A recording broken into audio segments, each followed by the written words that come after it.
is 9:10 in the PM, Thursday, August 26th.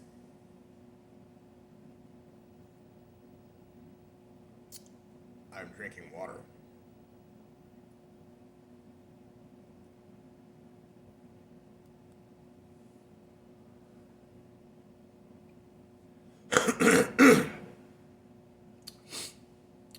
So, if you've watched the news at all, then you know what the news is about.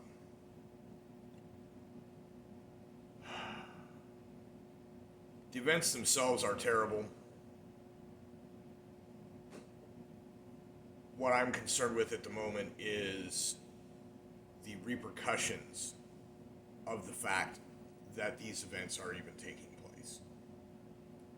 Not the repercussions directly of the airport bombing in Kabul or the completely ass backward strategic withdrawal, if you want to call it that.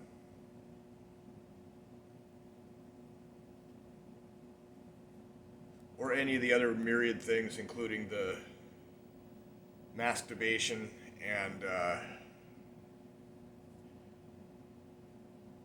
jabs and all that stuff. How it's been handled. Well, I tell you what, Ben Swann had a Truth in Media video today. If you don't follow Ben Swann, you should. I've been following that dude for a long time. I want to say back in.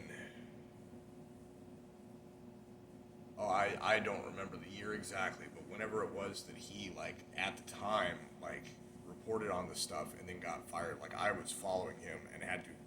That's how I learned about, like, alternative media and people having backups to their social media presence, because he got fired from a local news station after doing legitimate investigative journalism into some of the Pizzagate allegations, only to find out that there were, in fact, some really creepy ass people involved, even if the specific story that was being put out as the Pizzagate conspiracy theory was itself a bunch of nonsense that, in my opinion, is a form of COINTELPRO, counterintelligence propaganda.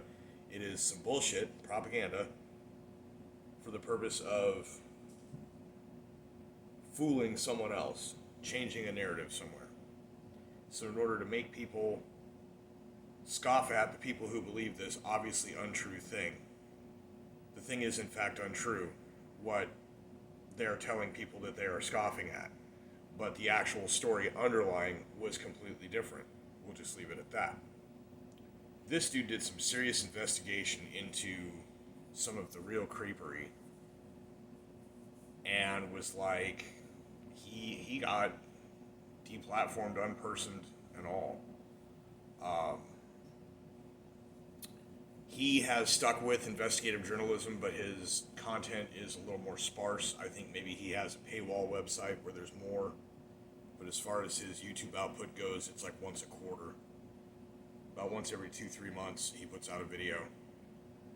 So he's in Europe. He's investigating the protests that they're having against the vaccine mandates and other things. And he brought up an excellent point in his most recent video where he mentioned natural immunity and the fact that every country in Europe and most of the rest of the civilized world, as well as others, are recognizing natural immunity as an acceptable, if not superior, response to COVID. So in America, they don't. They simply do not acknowledge natural immunity. So it's like the vaccine passports and mandates and other things do not have exceptions for people that have the antibodies that have been shown to possibly be lifelong. And that's yet another one of those things that I'm sitting here way the fuck ahead of the curve and waiting on. At some point, are we going to acknowledge the fact that people that have got it and got over it are going to, in 99% of cases, the people that got over it are going to be immune for life? And there are scientists in Europe that are starting to say that, herd immunity cannot be achieved with vaccines alone. It has to be done with natural immunity because the vaccines do not provide natural immunity. People have to get it and get over it.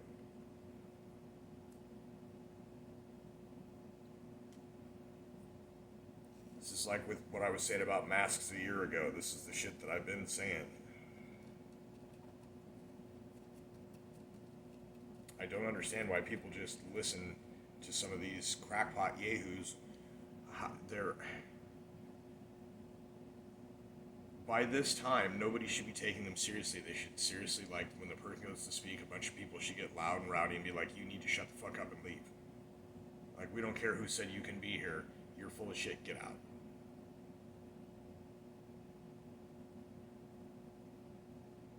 I think it'd be hilarious for reporters to run Fauci off by calling bullshit on him. Not that that would ever happen.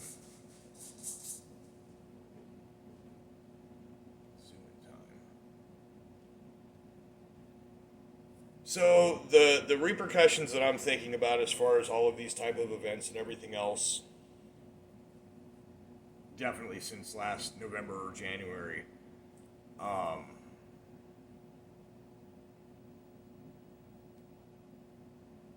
it's looking like there's no way in hell Kamala Harris is going to 25th Amendment the president. Pelosi had it written so that the vice president was required to do so in order for it to be done. So unless they impeach Harris and Pelosi becomes vice president and then 25th Amendment's Biden. At this time, with the current poo-poo platter in both literal and metaphysical sense, this is a flaming shit on a plate situation, an overfull plate.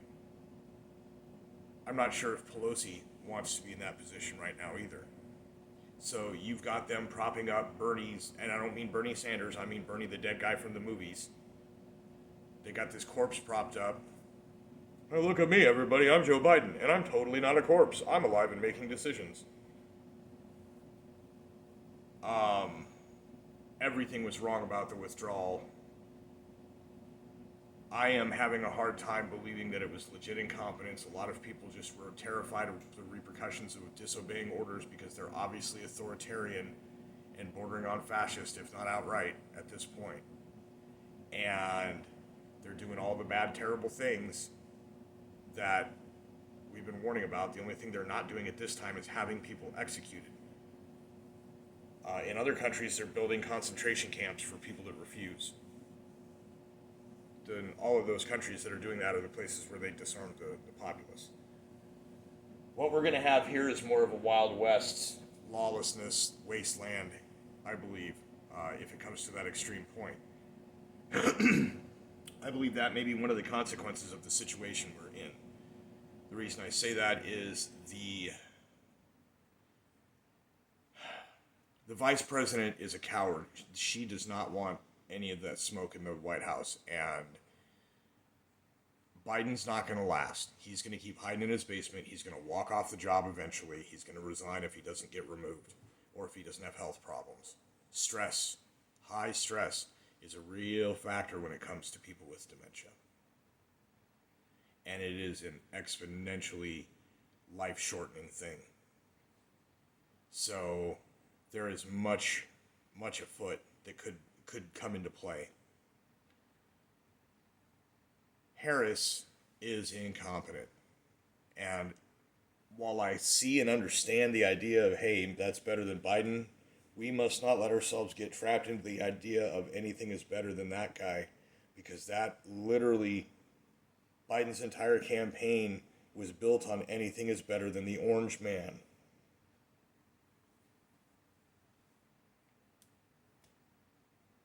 So if we survive to the next presidential election as a country and a society, chances are Trump or someone Trump endorses is going to get elected unless the system is still ultimately rigged. No, we got to find out what audits are going to show and what changes are going to get made, what fail-safes might get put into place. That's still a thing. All of this other nonsense in the air to do with other countries and all this other stuff, don't forget, underneath all of that, that is all the consequence of the people that run the show, and the people that run the show are the people that are supposedly elected by us. So it all comes down to those elections and whether or not they're on the level, whether or not they are real. And that is still the primary concern. So all of this other stuff is going on while we're still waiting to hear the results. So don't forget about that. Remember what, stay on target. Um,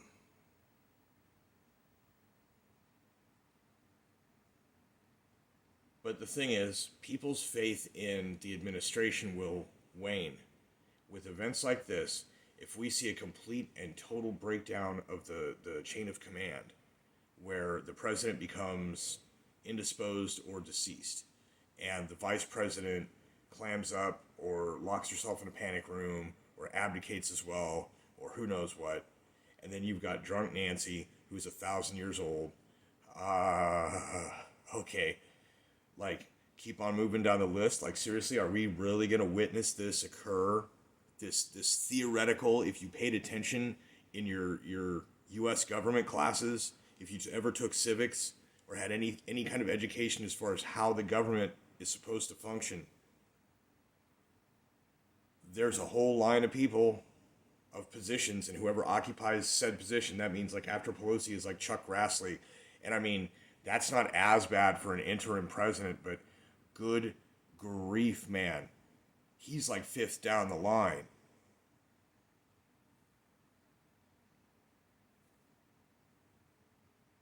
What is the consequence on society going to be on the day-to-day interactions of people when you have got the fake news, you've got suppressed truth, you've got shadow banning and censorship, you've got social media mind control, and all through all of that, you've got that stupid tribal divide and conquer where people are, in some cases, itching to fight.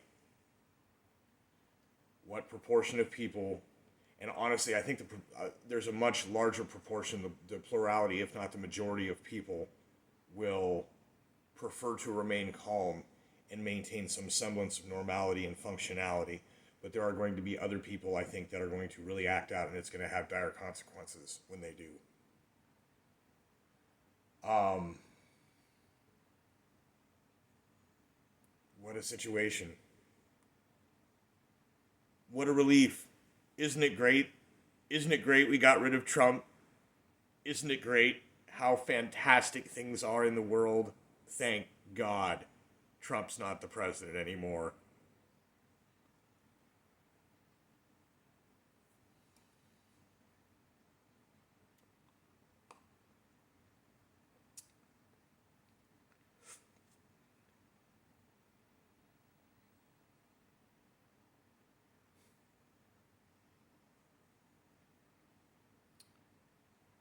On the home front, I have an ear of corn on a stalk growing out of my lawn.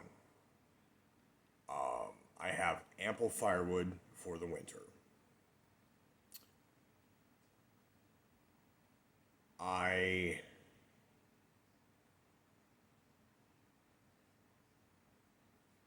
had a bit of a saga come to fruition today. Um,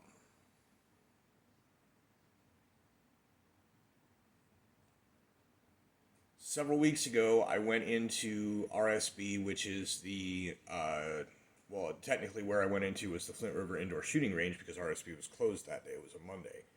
But I went in to see what was on the shelves at RSB that would correspond to my rifle and if they had ammo and whatever. It's like, I've got some money coming in. Would be wise from time to time to buy a box of ammo to continue stocking up. And they had in the place that where I had previously seen the 44 Magnum, they had something. I wasn't sure what it was. It didn't really look right. And I had kind of a hunch as to what some of them were because some were in boxes and some were in bags, like Ziplocs. And so I left and went on about my business for a couple of weeks there. And um, yesterday I went in while they were open and spoke to one of the owners and was asking about 44 Magnum rounds. And she says, "Oh, yeah, no, we haven't had 44 for months." And I was like, "Oh, well, that sucks." I mean, I've got a good probably 200 or 300 and endless spent brass, which I've kept. Um, so she says, no, that right there in the spot that used to be 44, that's 40 Smith and Wesson. And my eyebrow went up, and I said, oh, okay, well, since I'm here, I'll do some fact finding and question asking. Explained to her that I had seen a set of tutorials on how to turn spent 40 caliber Smith & Wesson or 10 millimeter pistol brass after it's been shot to take the spent brass shells, and there is a technique that can be done with the right tools to turn it into effectively a brass jacket for a 44 Magnum, that the diameter of the 44 or the 40 casings were the same as the actual bullets in the 44 casings, which are slightly smaller, and it because the outer metal piece and then the bullet goes inside, it's just a wee bit smaller. The bullet itself is about the size of a 40 caliber shell, which the bullets themselves on the 40s are slightly smaller. See, so I was like, okay, well, I've heard about this. So you got a bunch of 40. I was like, what do you got for 40 caliber pistols? Just to see what you got. I've been thinking about this. It's been, crossing my mind, and it's one of the monetary priorities. So she points over in the case. She's got two. One is a 1911 type, in all ways, basically just a 40 caliber 1911. Just wasn't. I don't think it was a Colt. And a Taurus. And she kind of shrugged off at the Taurus, like, there's a Taurus. It's a Taurus. In my own quest for information, as well as my own experience with some friends that had guns back in the day, Taurus makes pretty, reliable firearms. So I was like, okay, well, let's take a look at that. And she told me that a guy had been interested in buying it, but had not been able to pass the NICS verification, which is the background check. And see, that's the thing, is a lot of people don't realize, like, folks that go for their gun control narratives and whatever, they are advising for things that already exist. Common sense gun control already exists. There are a list of criteria that you have to answer on a questionnaire, and if you lie about them, each of those lies is a felony. And they include things like, have you ever been adjudicated mentally ill, or have you been committed to an asylum? Have you ever, or are you currently under do you have an order of protection against you? Are you or have you been charged with domestic assault? Like, there's all kinds of things that if these things are found to be true in your background check, you're not able to own or to acquire. And so the guy didn't pass his verification and wasn't able to buy it. And I said, oh, how long's it been there? She goes, not too long. And I looked at it, and the new gun, the 1911 style, was like $675 or something, and I was like, yikes. But this little Taurus was, this one's a Glock style. It's a striker fire, holds 10+1 in the chamber, and even the way the barrel moves, like, this is basically a Taurus reproduction of a Glock pistol. And I seem to recall the name of this particular model as something that I had actually looked into and seen some reviews of. So I said, okay, cool. And I went home, and I've been thinking about it over the course of the evening, and I had another need to go into town as well, so I ended up going, taking care of the other business, and also going down to the gun shop, and I passed the NICS test right away. It was an immediate proceed, for those that know what that means. I don't have a permit to carry, which is an automatic permit to acquire, which means that every time I fill out the application and they run it fresh, and they ran it fresh today, and it was an immediate, yes, you may proceed. So, if anybody has any question about my character or anything else, remember that. That's an easy thing to do, relatively speaking. So, because the price was right, because I had heard about this particular model, because this caliber that this particular model with the right price was a thing that would become useful in the future in other ways, I've got probably 400 or 500 spent 44 cartridges waiting to be reloaded, but I don't have bullets. So now, with this, at the current state, extremely cheap ammunition cost for this pistol, I can get my target practice in the yard or at the range or wherever, and as long as I save up all of those casings, as many as I can, each of those one day eventually can be turned into a bullet. It's just a matter of sourcing lead, getting the press and the sizing die that is needed to do it, which is a future endeavor. But this here in the immediate, I felt was something that was more on a home defense level. It's a little wiser to be able to have that at your disposal rather than a full-size rifle with a hardwood stock and a full-length barrel, because in the cramped confines of a home, that's just a good way to accidentally shoot a cat. So, and no, I will not be showing it to you at this time. At some point when I decide to go out and get some target practice, I may video that. It is in a self-defense position. I don't intend to use it. I'm not anticipating anybody coming in this evening, but I'm just figuring out where it's going to be, how it's going to, where it's going to live, as it were, and basically not be something that I carry. It'll be something that I keep here. But this means that all of the spent brass that I'm able to recover will eventually be reloadable bullets, because I already have the turret reloader. I just don't have bullets. So, one step at a time. And because of the turn of events, the way things are going, I felt that could be prioritized. The price was right. The item was present. It was kind of one of those, this is the window of opportunity things. So I leapt at it. All told, I only spent $330. I got the necessary cleaning brushes for the proper caliber, because I already have a cleaning kit. The gun comes with 2 magazines, and I bought a box of 100 rounds for the astonishingly low price of 46 and change. So, the more of those I buy, the more of those I shoot, the more of those I keep, the more bullets I have to be able to reload a very large amount of target practice 44 Magnum while I save the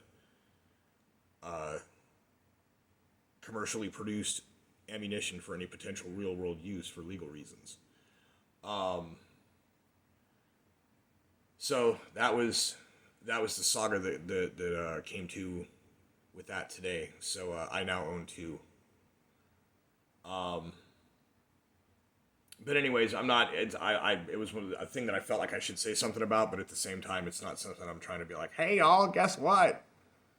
But I did do that, and I am kind of proud of the fact that I was able to so easily pass the background check.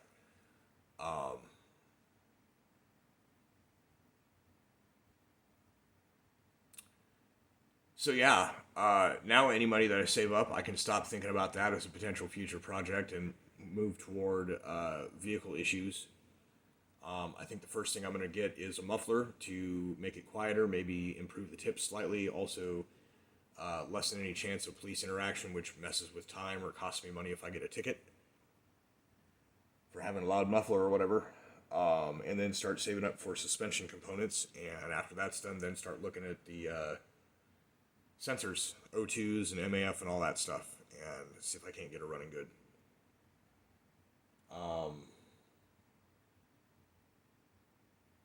And in the meantime, I believe my paycheck amounts going in are the surplus from that is all just going to be property tax, pretty much, until I don't have property tax for the year. So this has been my channel update, vlog, GunTube, and financial advice episode. Happy Thursday. Tomorrow's Friday. Go make a bunch of money again. For the time being, life is good.